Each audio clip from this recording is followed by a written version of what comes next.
तो good morning बच्चों, मैं हूँ आज आपका आकाश। आज मैं पढ़ाऊँगा आपको chapter 5 the fundamental unit of life. तो मैं आज इस चैप्टर को अच्छे से समझाने वाला हूँ। लाइन टू लाइन मैं आपको एक्सप्लेन करूँगा और आपको समझते जाना है। कोई कन्फ्यूजन रहेगी तो आप कमेंट बॉक्स में आप मेरे को डाउट पूछ सकते हो, मैं आपको नेक्स्ट वीडियो में जवाब दे दूँगा। तो चलिए शुरू करते हैं the fundamental unit of life chapter 5 NCERT का। तो while examining a thin slice of cork, Robert Hooke saw that the cork resembles the structure of honeycomb consisting of many little compartments. So this line means जब Robert Hooke ने एक observation की कि जो slice of Kock मतलब एक पेड़ का जो तना होता है वो हनीकॉम लाइक स्ट्रक्चर मतलब कि जो मधुमक्खी के छत्ते की तरह दिख रहा था, consisting of many little compartments मतलब बहुत छोटे छोटे रूम्स बने हुए थे। कॉक, अब इसमें कॉक बता दिया गया है। कॉक is the substance which comes from the bark of a tree. This was in the year 1665 when the Hooke made this chance observation through the self design microscope. ये सब जो था उन्होंने 1665 में डिस्कवर किया था। उन्होंने ये खुद के बनाए हुए माइक्रोस्कोप से किया था। सेल्फ डिजाइन माइक्रोस्कोप मतलब खुद के बनाया था। Robert Hooke call this boxes cells, और जो एक छोटे छोटे कंपार्टमेंट्स है इन्होंने कहा क्या, cells. Cell is the Latin word for the little rooms. Cell Latin word से आया है जिसका मतलब होता है लिटिल रूम्स।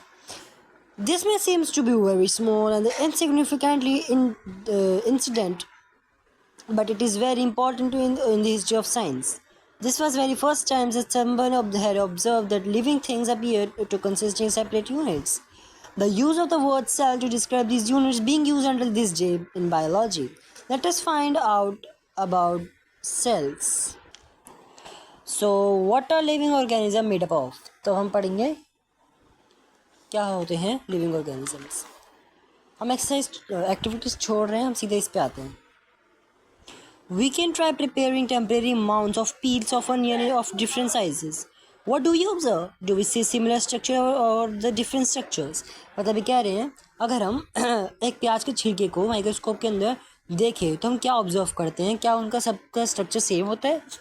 देखते हैं। What are these structures?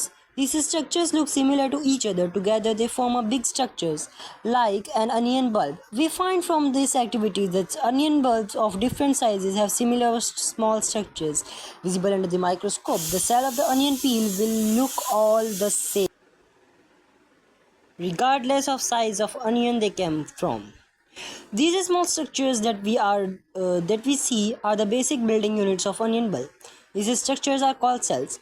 Not only onion, but all organisms that we observe around us made up of cells. However, there are also single cells that live on their own. तो जो ये content है ना, no मोर, ये important है। ये paper में MCQs में आ जाता है तो इसे याद कर लेना। इसमें बताया गया है कि जो सेल्स पहली बार रॉबर्ट हुक के द्वारा 1665 में ऑब्जर्व किए गए थे। ठीक है, इन्होंने जो डिस्कवर किया था इन्होंने कॉक ऑफ ट्री में किया था। ठीक है, उसके बाद दोबारा आए ल्यूवेन हुक, इनका पूरा नाम है एंटोनी वैन ल्यूवेन हुक। ये 1674 में आए थे। उन्होंने अपने इम्प्रूव माइक्रोस्कोप से डिस्कवर किया इन दी पॉन्ड, वाटर पॉन्ड, पानी का किया था उन्होंने, और उन्होंने लिविंग किया था। और रॉबर्ट हुक ने डेड सेल फाइंड किया था।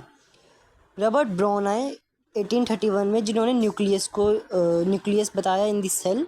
उसके बाद धीरे धीरे और भी साइंटिस्ट आए, जैसे पुरकिंजी आए, उन्होंने बताया प्रोटोप्लाज्म क्या होता है। उसके बाद सेल थ्योरी बनी, that are plants and animals are composed of cells and etcetera etcetera. ऐसे बहुत सारे साइंटिस्ट आए। इसमें दो बड़े फेमस बायोलॉजिस्ट हैं, that's two biologist Schleiden and Schwann. In 1838 and 1839 उन्होंने 3 थ्योरीज दी थी सेल्स की, दैट दो थ्योरी दी थी जो फर्दर विर्चो एक नाम के साइंटिस्ट थी जिन्होंने एक थ्योरी और डाल दी। तो वो थी that all the plants and animals are composed of cells, मतलब जो भी इंसान है, जानवर है, जो भी है, सब सेल से बने हैं। एंड सेकेंड थ्योरी थी that the cell is the basic unit of life, मतलब सबसे पहली चीज़ जो है हमारी लाइफ की वो सेल है। उसके बाद इन दोनों के बाद हमारे विर्चो ने दिया कि all cells arise from the pre existing cells, मतलब जो भी नए सेल आते हैं वो पहले जो सेल थे उसी से बन के आते हैं। तो ये 3 थ्योरी थी, पेपर में पूछी जाती है। तो अब हम आगे चलते हैं। The invention of the magnifying lenses led to the discovery of microscope world. It is now known as that a single cell may constitute a whole organism as in amoeba.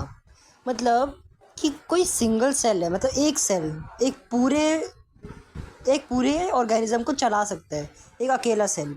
जैसे कि अमीबा में सिर्फ एक cell होते हैं, सारे काम वही करता है। अमीबा हो गया, जैसे और भी एग्जांपल जैसे chlamydomonas and paramecium and bacteria. These organisms are called unicellular organisms. Unicellular organisms means uni is equal to single.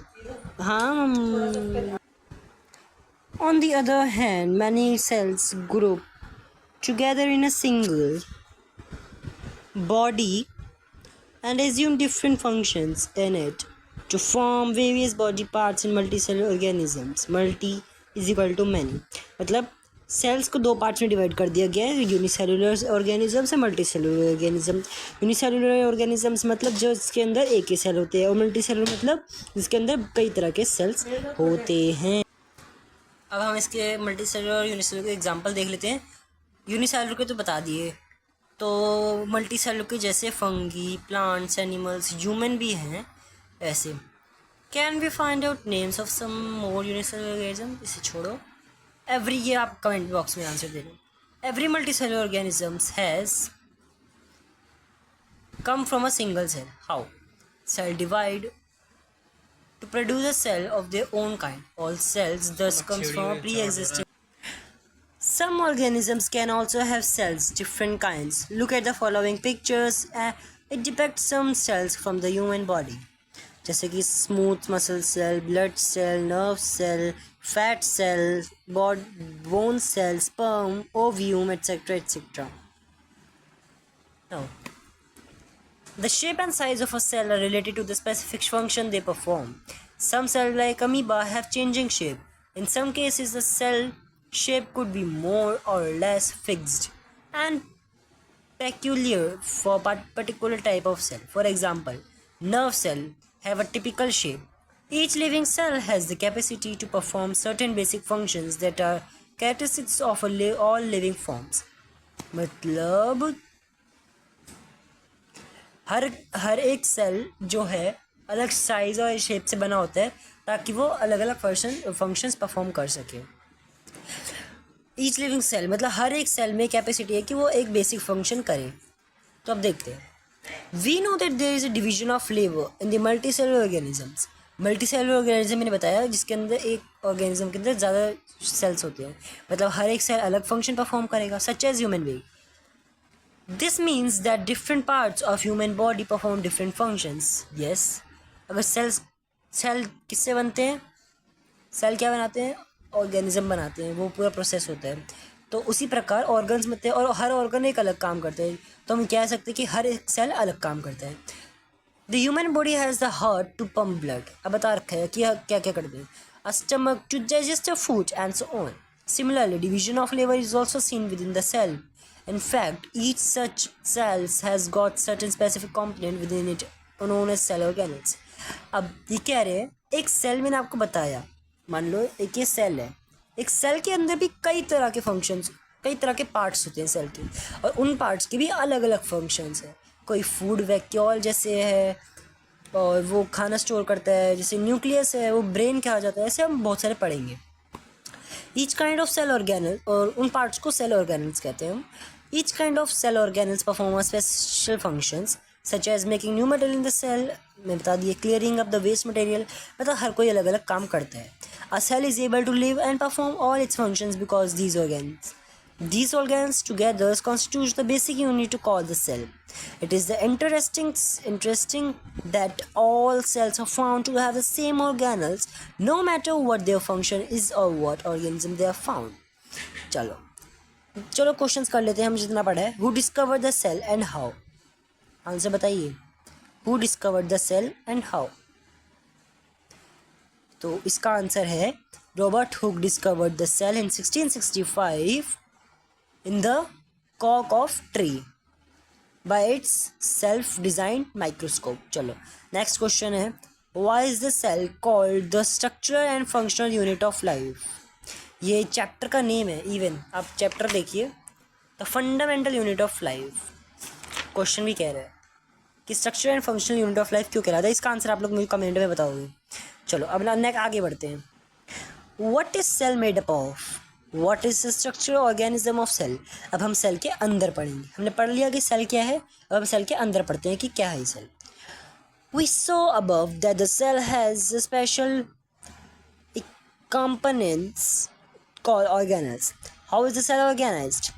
If we study cell under the microscope, we would come across three features in almost every cell. मतलब जो ये तीन चीज़ें हैं, plasma membrane, nucleus and cytoplasm, ये हर एक cell में होती है, चाहे वो मल्टी सेलुलर हो, यूनिसेलुलर हो, या कुछ भी हो, हर सेल में ये तीन चीज़ें तो होती है। All activities inside the cell are interactions of cells with its environment are possible due to these features. Let us see how. अब हम इनको पढ़ेंगे कि कैसे। Plasma membrane, nucleus and cytoplasm. चलो, प्लाज्मा मेम्ब्रेन और सेल मेम्ब्रेन। प्लाज्मा मेम्ब्रेन को हम सेल मेम्ब्रेन भी कहते हैं। प्लाज्मा मेम्ब्रेन जो होती है वो हमारी प्लांट टिश्यू में, प्लांट में भी प्रेजेंट होती है, बट सॉरी प्लांट में प्रेजेंट नहीं होती है, एनिमल में प्रेजेंट होती है, I am sorry. And cell membrane जो होती है प्लांट ऑर्गेनिज्म में प्रेजेंट होती है। This is the outermost covering of the cell that separates the contents of the cell from its environment and external environment. मतलब ये जो होती है एक मतलब बाउंड्री सी होती है, बाहर बाउंड्री सी होती है जो हेल्प करती है बाहर की चीज़ों से अंदर की चीज़ों को डिफ्रेंशिएट करने के लिए। The plasma membrane allows or permit the entry of exist of some material in and out of the cell. It also prevents movement of some other material. The cell membrane therefore is called selectively permeable membrane. Question आता है why the cell membrane is called selectively permeable membrane। तो इसका answer है कि इस paragraph का meaning बता देता हूँ कि जो सेल मेम्ब्रेन होती है, सेल मेम्ब्रेन का हो या प्लाज्मा मेम्ब्रेन का हो, ये अलाउ नहीं करती है, ये अलाउ नहीं करती है किसी भी बाहर के अनडिफाइंड, मतलब जिसको हम जानते नहीं, मटेरियल को अंदर आने से और कुछ भी बाहर जाने, जैसे साइटोप्लाज्म में बाहर ना जाए, फैल ना जाए, उसको प्रिवेंट करती है कौन, प्लाज्मा मेम्ब्रेन। इसलिए कहते हैं selectively permeable membrane. How does the movement of substances take place into the cell, how does substances move out of the cell. अब हम ये पढ़ेंगे। Some substances like carbon dioxide or oxygen can move across the cell membrane by the process called diffusion. Diffusion means that अंदर और बाहर, cell के अंदर और बाहर जब जाती हैं चीज़ें, कार्बन डाइऑक्साइड जैसे ऑक्सीजन, वो प्रोसेस होता है diffusion. We have studied the process of diffusion in earlier chapters also. We saw that there is a substantial movement of substance from a region in a high concentration to the region of where its concentration is low. मतलब high concentration कहाँ पे होगा हमारा, बाहर होगा, मतलब बाहर बहुत सारी चीज़ें, कॉन्सेंट्रेशन मान लो आप ज़्यादा चीज़ें, मैं अगर आप ईजीएस्ट फॉर्म बताऊँ, और लो कॉन्सेंट्रेशन मतलब सेल के अंदर का पार्ट। तो कह रहा है कि इट्स अ डिफ्यूजन, मतलब the movement of high concentration to the region of which concentration to is low, आपस में होता रहता है। Next, something similar to this happens in the cell when, for example, some substance like CO2, which is a cellular waste required to be exerted out by the cell, accumulates in a high concentration inside the cell. In cell's external environment, the concentration of CO2 is low as compared to the inside the cell.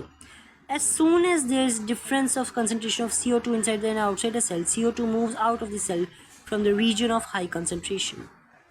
Means ये कह रहे हैं कि CO2 की मात्रा ज़्यादा होती है पेड़ में। Of course CO2 लेता है पेड़ और ऑक्सीजन प्रोवाइड करता है। अभी हम प्लांट टिश्यू पढ़ रहे हैं, ये बात याद रखना। Moves out of the cell from the region of high concentration to the region of low concentration outside the cell by the process called diffusion. और ये जो बाहर अंदर जाता है ये डिफ्यूजन की मदद से ही जाता है। Similarly, O2 enters the cell by the process of diffusion when the level of concentration of O2 inside the cell decreases. Thus, diffusion plays an important role in the gaseous exchange between the cells as well as in the cell and in its external environment. Diffusion बड़ा काम करती है gases की अंदर और बाहर जाने में। Water also obeys the law of diffusions. The movement of water molecule through such selectively permeable membrane is called osmosis. मतलब जब गैसेस का होता है तब हम उन्हें डिफ्यूजन कह देते हैं, और जब वाटर का होता है तब हम उसे ऑस्मोसिस कह देते हैं। दोनों सेम चीज़ें हैं। तो बढ़ते हैं हम आगे। Now the movement of water across the plasma membrane is also affected by the amount of substance dissolved in water. Thus, osmosis is the net diffusion of water across the selectively permeable membrane toward the higher solute concentrations. What will happen if we put an animal cell or a plant cell into a solution of sugar or salt in the water? One of the following three things could happen. मतलब अगर हम animal cell या फिर plant cell को solution में रख देंगे किसके, शुगर और सॉल्ट के, किसी के भी, शुगर ले लो या सॉल्ट के, तो क्या होगा? तो ये तीन चीज़ें हो सकती हैं। पहली है हाइपोटेनिक सॉल्यूशंस, आइसोटेनिक सॉल्यूशंस और हाइपरटोनिक सॉल्यूशन। ये तीन चीज़ें आ सकती डिफ्रेंसिएशंस में, डेफिनेशंस में। ये इंपॉर्टेंट है, ये बात याद रखनी।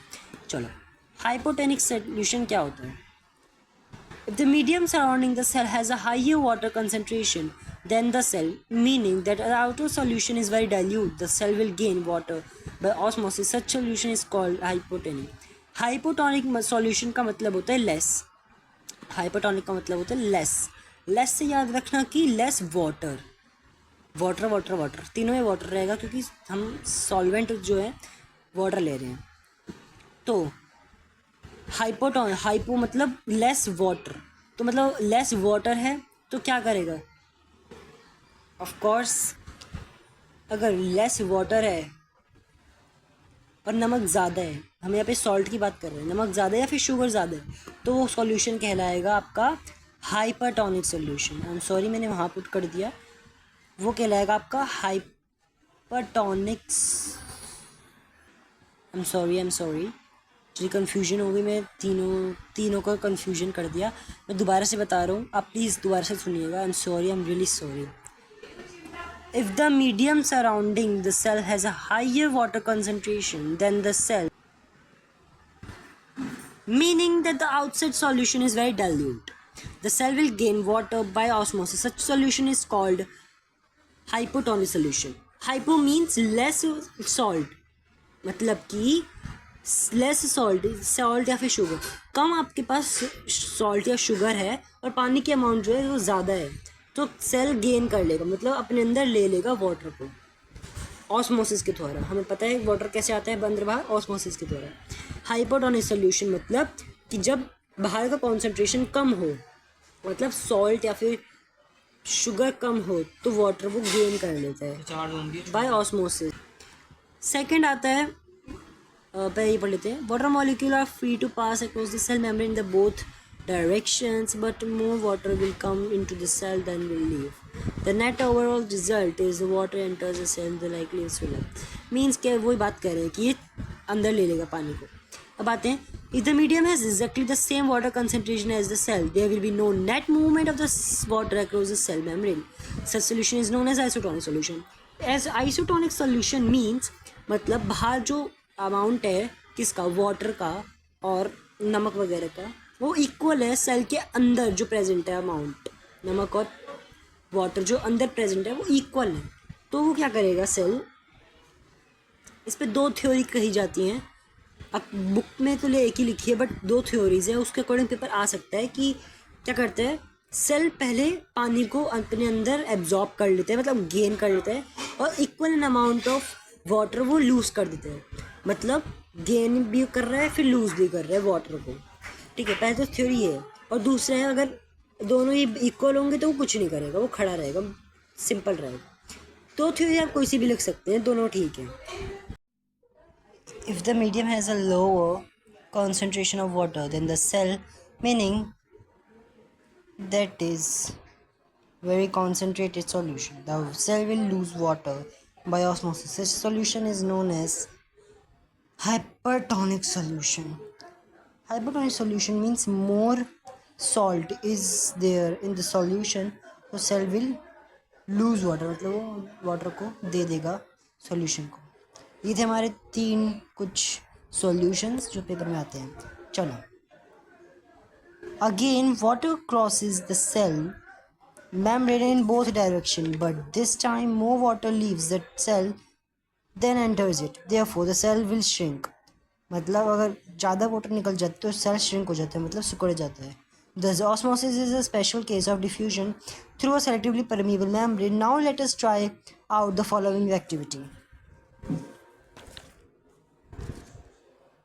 ये एक्टिविटी हम ये छोड़ देते हैं क्योंकि हमें यहाँ पे दे रखा होता है conclusion. Unicellular freshwater organisms and most plant cells tend to gain water through osmosis. Absorption of water by plant root is also an example of osmosis. Thus, diffusion is important in exchange of gases and water in the life of cell. In addition to this, the cell also obtains nutrition from its environment. Different molecules move in and out of the cell through a type transport requiring us of energy. The plasma membrane is a flexible and made up of organic molecules called lipids and proteins. However, we can observe that structure of plasma membrane on only through an electron microscope. Means जो हमारा structure होता है plasma membrane का, हम उसे सिर्फ जो electron microscope होता है सिर्फ उसी की मदद से देख सकते हैं. The flexibility of the cell membrane also enables the cell to engulf in food and others material from its external environment. Such processes are known as endocytosis. Amoeba occurs its foods through such processes. इस paragraph में हमें endocytosis process के बारे में बता रखा है. मतलब इसका मतलब क्या होता है, जब कोई मटेरियल बाहर से जो सामान आता है उसको खाता है और इंटरनल में उसको मतलब पचाने में मदद करता है, जैसे अमीबा. चलो नेक्स्ट पेज की ओर बढ़ते हैं. अब हमें सेल ऑर्गेनल्स की बता रखा है, जैसे भी हमने पढ़ा प्लाज्मा मेम्ब्रेन के बारे में. अब हम पढ़ेंगे सेल वॉल के बारे में. सेल वॉल क्या होता है? Plant cells, in addition to the plasma membrane, have another rigid outer covering called the cell wall. मतलब प्लाज्मा मेम्ब्रेन के बाद एक और कवरिंग होती है ट्रीज़ में. जो सेल वॉल होती है आपकी एनिमल टिश्यू या फिर एनिमल प्लांट में, एनिमल सेल में नहीं होती है. याद रखना, सेल वॉल सिर्फ और सिर्फ प्लांट सेल में होती है.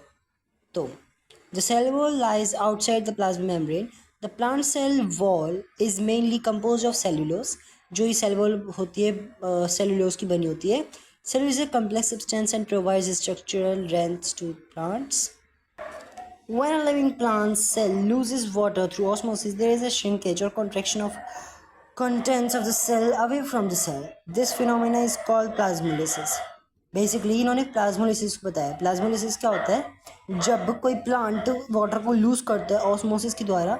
ऐसा अक्सर जब होता है जब प्लांट्स को मुसीबत आती है या फिर कुछ ऐसा हो जाता है, ड्रेनेज मतलब कुछ प्रॉब्लम होती है, चोट वगैरह लग जाती है, तो प्लांट्स जो होता है वाटर को छोड़ देता है. वो तब वो जो लीव्स होते हैं वो सिकुड़ जाते हैं, जैसे आपने देखा होगा.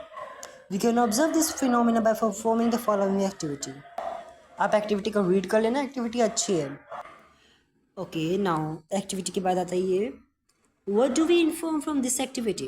It appears that only living cells and not dead cells are able to absorb water by osmosis. मतलब लिविंग सेल जो होते हैं वो एब्जॉर्ब कर सकते हैं वाटर को, पर डेड सेल नहीं कर सकते. Cell walls permit the cells of plants, fungi and bacteria to withstand very dilute hypotonic external media without bursting. Means hypotonic solution. याद आया? मतलब लेस सॉल्ट सोल्यूशन होते हैं बाहर. तो ये कह रहा है जब लेस वो होता है डाइल्यूट, तो वो क्या करता है विदाउट ब्रस्टिंग वो अपने आप को सिकुड़ लेता है. वो कह रहे हैं कि in such media the cell stands to take up water by osmosis. मतलब वो पानी को ले लेते हैं. The cell swells building up pressure against the cell wall. The cell wall exerts an equal pressure against the swallow. Because of their walls, such cells can withstand much greater chances through medium than animal cell. वही same बात बोली जा रही है, तो इससे ज़्यादा कुछ खास नहीं इसमें. तो अब आता है nucleus. Nucleus is important part of the cell. Like human का एक जो होता है ब्रेन, कहते हैं ना ब्रेन पूरी बॉडी को चलाता है. Nucleus is the only part of the cell same that is important. It's called the brain of cell, we can say. So let's read out. Remember the temporary mount of onion peel we prepared. ये कह रहे हैं जो हमने प्याज के छिलके का हमने वो करा था ना, माइक्रोस्कोप में देखा था, तो उसको याद करो। ये कह रहे हैं we had put iodine solution on the peel. Why? What would we see if we tried observing the peel without putting the iodine solution? Try it and see what difference is. Further, when we put iodine solution on the peel, did each cell get evenly colored? According to their chemical composition, different regions of cell get colored differentially. Some regions appear darker than other regions.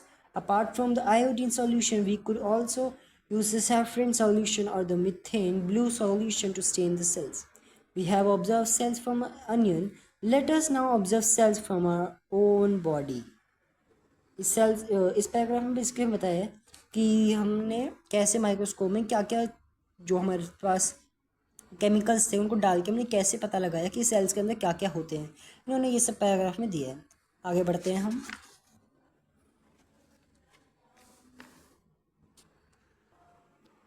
Nucleus has a double-layered covering called nuclear membrane. The nuclear membrane has pores which allow the transfer of material from inside the nucleus to the outside. That is the cytoplasm, which we talk about in section, मतलब ये आगे पढ़ेंगे हम cytoplasm के बारे में। तो ये कह रहे हैं न्यूक्लियस के ऊपर एक पतली सी लेयर होती है, डबल लेयर्ड, उसे कहते हैं न्यूक्लियर मेम्ब्रेन। जैसे होती है ना प्लाज्मा मेम्ब्रेन, वैसे न्यूक्लियस के ऊपर एक लेयर होती है nuclear membrane. The nucleus contains chromosomes which are visible as rod-shaped structures only when the cell is about to divide. Chromosomes contain information for inheritance of characters from parent to next generation in a form of DNA. DNA full form is deoxyribonucleic acid molecule. DNA की full form कभी कभार आ जाती है, इसे याद कर लेना। Chromosomes are composed of DNA and protein. DNA molecule contain the information necessary for the construction and organizing cells. Functional segment of DNA are called genes. And a cell which is not divided, that this DNA is present as a part of chromatin material. Chromatin material is visible as injectable mass of thread-like structures. Whenever the cell is about to divide, the chromatin material gets organized into chromosomes. मतलब ये कह रही हैं कि जब भी cell को divide होना होता है, तो ये जो क्रोमोसोम्स के सेट्स होते हैं, ये आपने क्लास 8 में पढ़ा है। क्रोमोसोम्स के सेट होते हैं XY and XX ladies and males के। तो वही कह रहे हैं जो न्यूक्लियस होता है क्रोमोसोम्स कंटेन करते हैं डीएनए आपको पता है क्या क्या होते हैं, उससे हमारी सारी इन्फॉर्मेशन निकल जाती है, पूरी कुंडली निकल जाती है। जो डीएनए के अंदर एक प्रेजेंट होता है, एक और मॉलिक्यूल कह सकते हैं हम प्रेजेंट होते हैं, उसका नाम है जीन्स, जो हेल्प करता है और इन्फॉर्मेशन को देने में। ठीक है। The nucleus plays a central role in the cellular reproduction, the process by which a single cell divides or forms two new cells. It also plays a crucial part along with the environment in determining the way the cell will develop and what form it will exhibit at maturity by directing the chemical activities of the cell. मतलब nucleus also एक ज़रूरी काम करता है कि हमारी जो पहली जनरेशन है, जो पहला सेल है, उसकी ज़्यादातर चीज़ों को दूसरे सेल में भी डालना, ताकि वो थोड़ा थोड़ा सिमिलर दिखे। In some organisms like bacteria, the nuclear regions of the cells may be poorly defined due to the absence of nuclear membrane. Such an undefined nuclear region containing only nucleic acid is called nucleoid. Such organisms whose cells lack nuclear membrane are called prokaryotic cells. Prokaryotic means कि जिसमें nuclear membrane नहीं होती, उसे prokaryotic कहते हैं cells. Organisms with cells having nuclear membrane are called eukaryotic. Eukaryotic और prokaryotic में difference आ जाता है, इसलिए इसे याद कर लेना। Prokaryotic cells also like most of the other cytoplasmic organelles present in eukaryotic cells. मतलब जो eukaryotic cells में जो होते हैं वो ज़्यादातर prokaryotic cells में बहुत कम होते हैं। Many of the functions of such organelles are also performed by poorly organized parts of the cytoplasm. The chlorophyll and photosynthetic prokaryotic bacteria is associated with membranous vessels, bag-like structures, but not with plastids as in eukaryotic cells.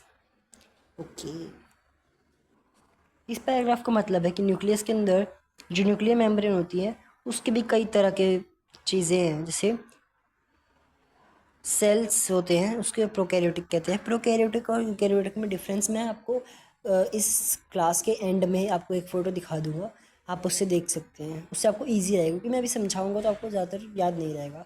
Ends में आपको मैं eukaryotic और prokaryotic से notes दे दूंगा। तो आगे बढ़ते हैं हम। Cytoplasm, when we look at the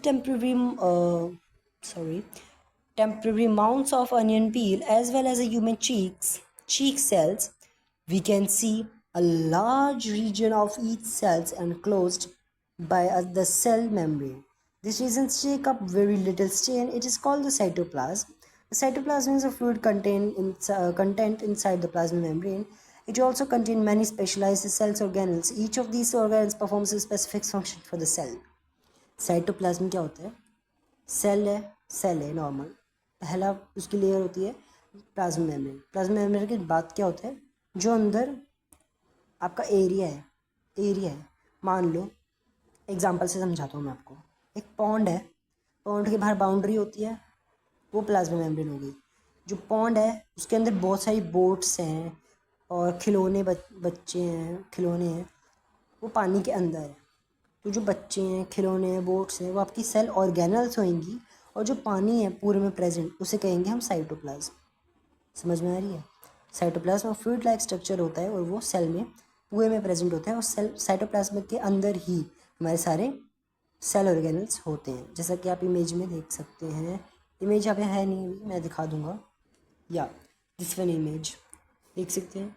यहाँ पे ये सारे ऑर्गेनल्स देखे, और ये ग्रीन ग्रीन पार्ट दिख रहा है आपको, ये ग्रीन, ये सारा आपको साइटोप्लाज्म में दिख रहा है। साइटोप्लाज्म ये फ्लूइड लाइक पूरे में फैला पड़ा है, इसे हम साइटोप्लाज्म कह देते हैं। Cell organelles are enclosed by membrane in prokaryotic. Beside the absence of defined nuclear region, the membrane-bound cell organelles are also absent. On the other hand, the eukaryotic cell have a nuclear membrane as well as a membrane enclosed organelles. दूसरा हमारा prokaryotic eukaryotic का ये बनता है कि इनके पास nuclear membrane होती है यूकैरियोटिक के पास, बट प्रोकैरियोटिक के पास नहीं होती। मैं शॉर्ट में बता रहा हूँ। The significance of membrane can be illustrated with the example of various viruses. Viruses like any membrane and hence do not show characteristics of life until they enter a living body and use its self machinery to multiply. Okay, जैसे कि ये कह रहे हैं, मतलब उनके पास कोई भी स्पेशल मेम्ब्रेन नहीं होती तो किसी की कैरेक्टरिस्टिक्स शो नहीं करते, बट जब वो लिविंग बॉडी में आते हैं, जब उनके पास एक पर्टिकुलरली एक मेम्ब्रेन आ जाती है, इस प्लाज्मा मेम्ब्रेन, सेल मेम्ब्रेन आ जाती है, तब वो अपने आप को मल्टीप्लाई करना स्टार्ट कर देते हैं, डिवाइड करना स्टार्ट कर देते हैं। उसकी वजह से हमारी बॉडी में वायरस फैलता है। आगे बढ़ते हैं। इसको हम छोड़ देते हैं, इसको बाद में कर लेंगे। Cell organelles. Every cell has a membrane around it to keep its own contents separate from the external environment. Large and complex cells, including cells from the multicellular organism, need a lot of chemicals activity to support their complicated structure and function. To keep these activities different, separate each other. These cells use membrane bonds like structure which within themselves. This is one of the features of eukaryotic that distinguish them from the prokaryotic cells. Some of the organelles are visible only with an electron microscope. We have talked about nucleus in the previous section. Some important examples of cell organelles which we will discuss now are, मतलब इनका कहने का मतलब है, पहले cell organs हमने पहले से 2-3 सेल ऑर्गेन्स पढ़ लिए और ये अब आगे पढ़ा रही है। इसकी 2 में बांटा हुआ है, दोनों एक ही है। तो हम आगे पढ़ते हैं। हम ये कह रहे, हम पढ़ेंगे आगे कैसे एंडोप्लाज्मिक रेटिकुलम के बारे में, गोल्गी apparatus के बारे में, लाइसोसोम्स के बारे में, माइटोकॉन्ड्रिया के बारे में एंड प्लास्टिड्स के बारे में। They are important because they carry out some very crucial functions in the cell. तो ये कह रहे हैं इनको पढ़ना ज़रूरी है क्योंकि कुछ इंपॉर्टेंट इन्फॉर्मेशंस कैरी करते हैं अपने साथ, जो हमें पढ़ना ज़रूरी है। और क्लास ये चैप्टर बहुत ईजी है, और अगर आप इसको कनेक्ट करते हो, मैं अच्छे समझा पा रहा हूँ, आई होप कनेक्ट करते हो, तो ये आपके बहुत काम आने वाले हैं। एक बार अगर आपने ढंग से पढ़ के इसको दिमाग में बिठा लिया, I am swear you can write your exam, you can write your answers without revision in the exam, I am sure. बस इस चैप्टर को एक बार अच्छे से दिमाग में बिठाने की ज़रूरत है। बाकी आप एसए निकाल लो, पीटी निकाल लो, यूटी निकाल लो, सब निकाल लोगे। एक बार रिवीजन करने की ज़रूरत तो होएगी, खैर ऐसे तो है नहीं। तो आगे चलते हैं। Endoplasmic reticulum, also called ER. Endoplasmic reticulum ER is a large network of membrane-bound tubules and sheaths. It look like a long tubules or round or long bag. The ER is similarly in structure to the plasma membrane. मतलब plasma membrane के थोड़े थोड़े दिखते हैं। There are two types of ER, मतलब दो तरह के होते हैं ये एंडोप्लाज्मिक रेटिकुलम। पहला rough endoplasmic reticulum and smooth endoplasmic reticulum. Rough endoplasmic reticulum RER looks rough under a microscope because it has a particles called ribosomes attached to its surface. अब पहला डिफरेंस है रफ एंड स्मूथ में कि वो rough इसलिए होती है क्योंकि उनके पास पार्टिकल्स होते हैं राइबोसोम्स जो उनसे चिपके हुए होते हैं, अटैच्ड होते हैं। The ribosomes which are present in all active cells are the sites of protein manufacture. ये क्या करते हैं, प्रोटीन की मैन्युफैक्चर्स में काम करते हैं। फंक्शंस आता है कि RER का फंक्शन बताओ, तो ये आएगा कि ये हेल्प करते हैं प्रोटीन की मैन्युफैक्चर, मतलब प्रोटीन को बनाने में। प्रोटीन को बनाने में कैसे मदद करते हैं, राइबोसोम्स की मदद से ER जो है मदद करते हैं प्रोटीन बनाने में। ठीक है। The manufacture of protein are then send to the various places in the cell depending on the need. और जो प्रोटीन बनता है तो आपको पता ही है, प्रोटीन तो हर जगह जगह काम आता ही है, जैसे सेल मेम्ब्रेन में भी आता है, बहुत सी चीज़ों में आता है, न्यूट्रिशंस के लिए भी काम आता है। ठीक है। Cell depending on the need using the ER, मतलब अलग अलग जगह भेज दिया जाता है। The SER help in the manufacture of fat molecules or lipids important for cell function. Some of these proteins and lipids help in the building cell membrane. This process is also known as membrane biogenesis. अब SER देखो, RER क्या करता है, protein manufacture करता है। SER क्या करता है, फैट मॉलिक्यूल्स और लिपिड्स, बस ये बनाता है ये, और ER के जैसे पहुँचा देते हैं जहाँ ज़रूरत होती है। और जो ये कुछ लिपिड्स और फैट होते हैं, आपको पता ही है, सॉरी प्रोटीन और लिपिड होते हैं, वो सेल मेम्ब्रेन की मैन्युफैक्चर्स में काम आते हैं, है ना। तो कुछ उधर चला जाता है, और जब भी उधर जाता है इस प्रोसेस को कहते हैं बायोजेनेसिस। क्वेश्चन आता है, define biogenesis, to learn it. Some other proteins and lipids function as enzymes and hormones, although ER varies greatly in appearance in different cells. It always forms a network system, means ये हमेशा एक network system बना के रखता है। Thus, one function of ER is to serve as a channel for transport of material, especially protein, between the various regions of the cytoplasm or between the cytoplasm and the nucleus.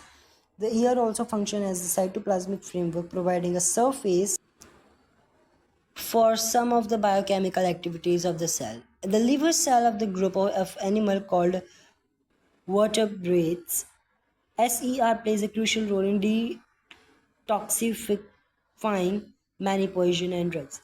This point is very important for ER और SER, क्योंकि ये कह रहा है कि जो जो drugs हम लेते हैं या फिर पॉइजन्स खा लेते हैं, SER soft endoplasmic reticulum help करता है उसको ख़त्म करने की।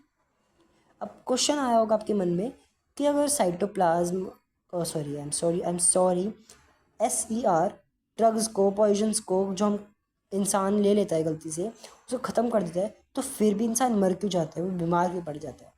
तो बच्चों इसका आंसर हो जाएगा कि जो इसकी क्षमता है SER की तो कुछ लिमिट्स हैं, उतनी लेवल तक ही तो कंट्रोल कर पाएगा पॉइजन्स एंड ड्रग्स को। अब आप लोग डेली लेते जाओगे पॉइजन्स एंड ड्रग्स, तो वो बेचारा भी कितना करेगा, वो एक सेल ही तो है, वो क्या ही कर सकते हैं, एक ऑर्गेनल ही तो है वो। तो ये था। नेक्स्ट हमारा Golgi apparatus. Golgi apparatus first describe by the Camillo Golgi, consist of system of membrane bonds vesicles arranged approximately parallel to each other in stacks called cisterns। मतलब कि ये पैरेलल लाइंस पे होते हैं और इनको कहा जाता है cisterns। These membranes often have connections with the membrane of ER and therefore constitute another portion of complex cellular membrane system. The material synthesized near the ER is packaged and dispatched to various targets inside the outside the cell through Golgi apparatus. Its function including the storage, modification, and packaging of product in the vessels. In some cases, complex sugar may be made from simple sugar in the Golgi apparatus. Golgi apparatus is also involved in the formation of lysosomes. Points है इसके क्या कि ये क्या करते हैं, packaging, manufacturing, modifications, storage, 4 चीज़ों में हेल्प करता है. तीसरा, गोल्जी अपैरेटस में ही हमारे लाइपोसोम्स बनते हैं. आगे चलते हैं. ये सेक्शन इतना इम्पोर्टेंट नहीं है, बस ये इन साइंटिस्ट के बारे में बताया गया है. अब हम चलते हैं लाइसोसोम्स पे. Structurally, lysosomes are membrane-bound sacs filled with digestive enzymes. Thus, enzymes are made by RER, मतलब जो enzymes होते हैं रफ एंडोप्लाज्मिक रेटिकुलम के द्वारा बनाए जाते हैं. Lysosomes are a kind of waste disposal system of cells. मतलब एक तरह से lysosomes को कह सकते हैं डस्टबिन है ये सेल का. Okay. These help to keep the cell clean by digesting and foreign material as well as a worn out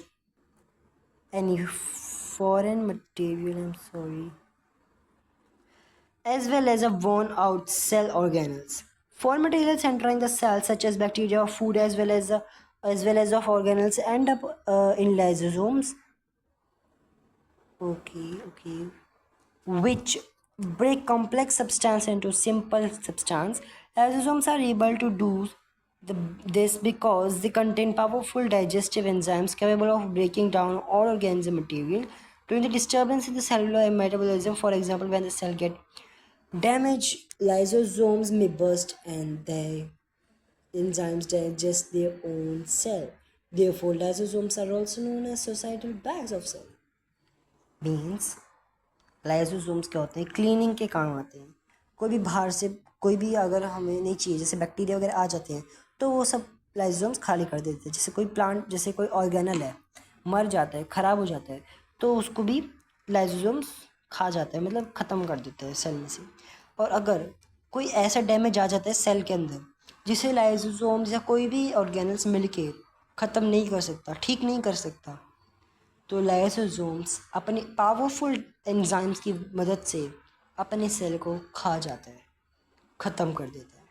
यही था सबसे मेन पॉइंट, यही है that lysosomes are also known as societal bags of cell. ये question आता है कि why lysosomes are called societal bags of the cell. Learn it. Now moving towards the next topic, mitochondria.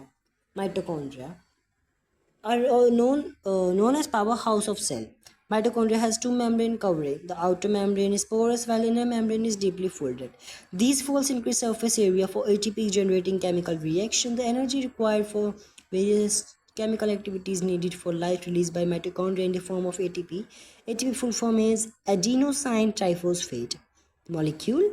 ATP is known as the energy currency of the cell. The body uses energy stored in ATP for making new chemical compounds and for mechanical work. Mitochondria are strange organelles in the sense that they have their own DNA and ribosomes. Therefore, mitochondria are able to make some of their own proteins. मतलब 3 से 4 points आराम से निकलते हैं, 2 marks आ सकते हैं. पहला, why mitochondria is known as power house. पहली लाइन, बिकॉज पावर हाउस इसलिए कहते हैं क्योंकि इससे हमें एनर्जी मिलती है. एनर्जी कैसे मिलती है, इसके जो इसकी शीट्स होती हैं वो फोल्डेड होती है, डीपली फोल्डेड होती है. डीपली फोल्डेड होती होती तो क्या होता है, एरिया ज़्यादा बढ़ता है तो एटीपी एनर्जी की ज़्यादा बनावट होती है. एटीपी क्या होती है, एक एनर्जी होती है और बॉडी को तो एनर्जी चाहिए तो इसके वजह से मिलती है. दूसरा पॉइंट आता है एनर्जी करेंसी. एनर्जी करेंसी को कहते हैं सेम रीज़न, क्योंकि एटीपी एनर्जी हमें देती है. नेक्स्ट आता है why it is called strange organelles because they have their own DNA and ribosomes. DNA और राइबोसोम्स. DNA सोचो, जो न्यूक्लियस के पास है DNA, पूरे सेल में, सेल ऑर्गेनल्स में सिर्फ न्यूक्लियस के पास DNA है, इतना प्रीशियस होता है DNA, वो माइटोकॉन्ड्रिया के पास है तो कितना खतरनाक होगा. और प्रोटीन और राइबोसोम्स भी है, तो इसलिए इसे कहते हैं the strange organelles. Now moving to next, plastids. Plastids are present only in the plant cells. There are two types of plastids, chromoplast and leucoplast. Okay, तो प्लास्टिड दो टाइप्स के होते हैं, क्रोमोप्लास्ट होता है और ल्यूकोप्लास्ट होते हैं. क्रोमोप्लास्ट क्या होता है? कलर्ड होते हैं, उसमें कई तरह के कलर होते हैं, ब्लू, येलो, ग्रीन, अलग अलग. देखा है ना आपने लीव्स में, पत्तों में और फ्लावर्स में अलग अलग कलर्स कहाँ से आते हैं? वो आते हैं क्रोमोप्लास्ट जैसे. और दूसरे ल्यूकोप्लास्ट, मतलब वो वाइट होते हैं, एकदम कलरलेस होते हैं. आगे बढ़ते हैं. Chromoplast containing the pigment chlorophyll. Chlorophyll होता है क्रोमोप्लास्ट के पास, इसलिए वो chlorophyll are also called chloroplast. Chlorophyll होते हैं इसलिए क्लोरोप्लास्ट भी कहलाते हैं. Chloroplast are important for photosynthesis in plants. Chloroplast also contain various yellow or orange pigment. I'm really sorry, that's creating confusion. Chloroplast. I'm just confused. Okay. Leucoplasts are the primary organelles in which materials such as starch, oil, protein, carrots are stored. मतलब जो leucoplast है basically storage के काम आता है leaf में, ज़्यादा कुछ काम नहीं. प्लास्टिक क्रोमोप्लास्ट जो है वो ज़्यादा काम आता है कलरिंग के लिए. The internal organization of chloroplast consisting of numerous membrane layer embedded in a material called stroma. These are similar to mitochondria in external structure. Like mitochondrial plastids also have their own DNA and ribosomes. जिस प्रकार mitochondria के पास अपना DNA और protein होता है, इनके पास भी अपना डीएनए और राइबोसोम्स होते हैं, याद रखना. Vacuoles basically is the only cell organelles that is present in plant cell in a large amount. As you can see, it is a plant tissue or plant cell. I'm sorry, I'm confusing with tissue. It's a plant cell. इसमें बड़ा हिस्सा क्या दिख रहा है आपको? आपका वही this yellow part. Can you see the arrow? This yellow part, this is your vacuole. It is plant cell. देख लो, इसने 90% एरिया कवर कर रखा है. 50 से 90% हम पढ़ेंगे. 50 से 90% एरिया कवर करके रखता है ये सेल का. इसमें नेम दे नहीं रखा है पर्टिकुलर डायग्राम में, बट इसको हम वैक्यूल कहते हैं. चलो, let's move on to the topic. Vacuoles are small sized in animal cells while plant cells have a very large vacuoles. वही बात कह रहे हैं. The central vacuoles of some plant cell may occupy 50 to 90% of the cell volume. In plant cell, vacuoles are full of cell sap and provide turgidity and rigidity to the cell. Main point, turgidity and rigidity. What is turgidity and rigidity? That जो पेड़ को खड़ा होने में मदद करता है, एक पर्टिकुलर स्टैंड होने में मदद करता है, वो उसे गिरने नहीं देता है. That is your turgidity and rigidity. Many substances of importance in life plants cells are stored in vacuoles. Vacuoles storage का भी काम करता है. These include amino acids, sugars, various organic acids and some proteins.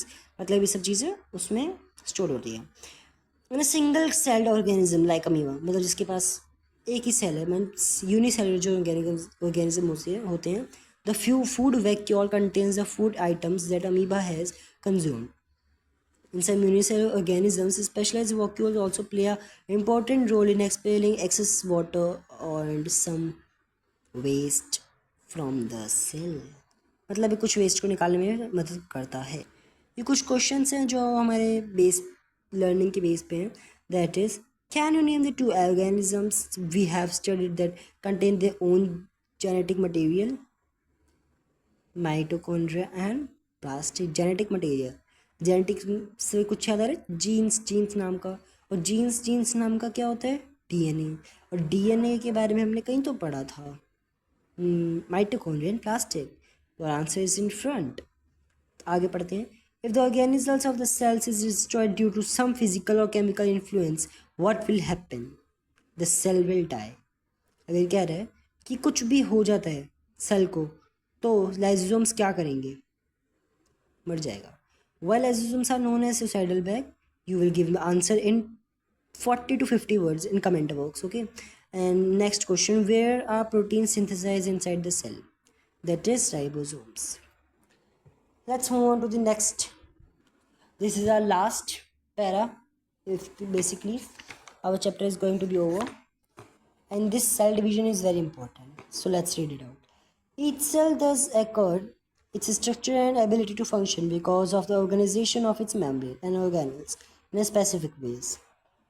The cell thus has a basic structural organizations. This helps the cells to perform function like respiration, obtaining nutrition, cleaning wastewater, and farming new proteins. The cell is a fundamental structural unit of life organism. It's also basic functional unit of life. Okay.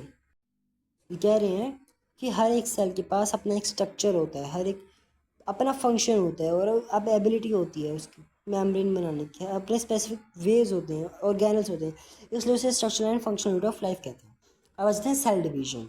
New cells are formed in organisms in order to grow, to replace old, dead and injured cells and to form gametes required for reproduction. The process by which new cells are made is called cell division. मतलब जैसे इंसान बनते हैं, एक इंसान से दूसरे इंसान बनते हैं, वैसे ही सेल में भी होता है, एक सेल से दूसरा सेल बनता है. दो टाइप्स के होते हैं cell division, mitosis and meiosis. Okay, चलो आगे पढ़ते हैं. The process of cell division by which most of the cells divide for growth is called mitosis. मतलब ज़्यादातर सेल इसी प्रोसेस से होते हैं, किससे? माइटोसिस से. And this process each cell called the mother cell divide to form two identical daughter cell. The daughter cell have the same number of chromosomes as the mother cell.